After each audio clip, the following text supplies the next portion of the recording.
Fortnite Season 8 is here and the cubes are back. Let's jump into some of the mysterious changes on the island. Starting off with some new crash site locations spread across the map. These current areas provide tons of new chests and floor spawns for you to take advantage of. This change creates a new dynamic for players landing at the existing POIs close by. However, some of these areas can be more impactful than others. With areas like Smash Stronghold, which is south of the Stealthy Stronghold, Shattered Saucer, which is between Believers Beach, Holly and Boney, and Leveled Lake, between Misty Meadows and Lazy Lake, being the most impactful to the overall competitive season. These POIs are some of the most sought after on the entire map, and now there's more players dropping around them and rotating into them. For example, previously the teams landing Believer Beach, Holly Hedges and Boney Burbs always had a difficult time getting Storm Surge on each other because there were top level teams landing there uncontested on most regions. However, now there's a new landing spot straight in the middle of this triad, further interrupting that dynamic. If you're landing Shattered Saucer or any of the other new crash sites, prepare to loot fast and rotate quickly to avoid being W-keyed by one of the surrounding POIs. These crash sites give you all the tools you need to do so as well, as they also now provide with a new way to rotate with the use of the slipstream.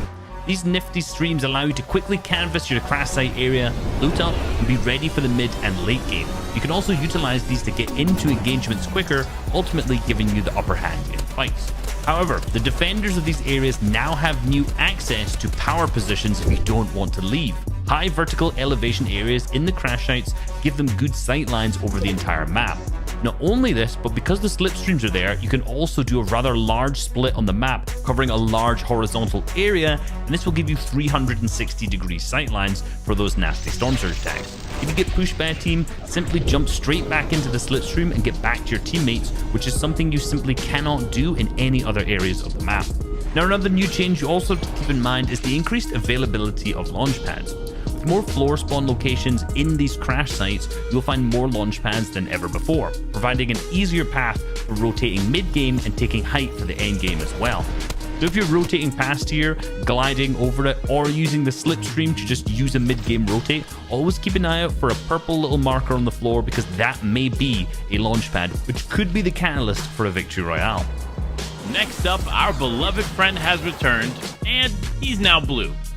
He has also brought a new gift for people landing around him. If you find yourself landing at Camp Cod, Destin Dish, or Weather Station, you can utilize the blue cube to heal for 20 every time you bounce off of them. This is a huge advantage if you land in any of these areas mentioned before. You no longer have to worry about utilizing shields you find to heal, as blue cubes got you covered. Be careful though, as it can be difficult at times to rotate around this area if it is contested. Friendly Forest is also a viable solo landing spot as well because of all the new loot that's there too. Just make sure you rotate out of there early enough to avoid being held. Another new addition to Season 8 is the Sideways, which are randomly scattered around each competitive match. These are purple areas on the map which look like rifts, and when you get close, they'll expand into this large dome filled with chests and cube monsters. There's a variety of cube monsters in there, but each one will give you between 3 to 10 shield depending on the type, and I'd recommend fighting them with weapons that use mini ammo such as the SMG or Sideways minigun. These are the fastest way to eliminate them, and you can save your medium ammo for later.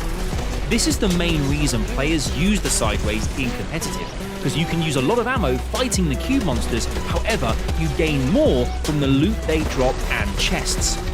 If you need to heal or reload, don't do that inside the Sideways. You can just walk out as the monsters can't leave. However, all of this commotion is loud and attracts a lot of attention, so be careful of nearby teams sneaking up and fighting you in the Sideways, as they'll have the advantage if they beam you first. All of these changes to the map have a huge impact to how Fortnite competitive is played in Season 8, and I look forward to seeing how they play out in the FNCS this season as well. We hope you enjoyed, and we'll see you on the battle boss. Beep beep!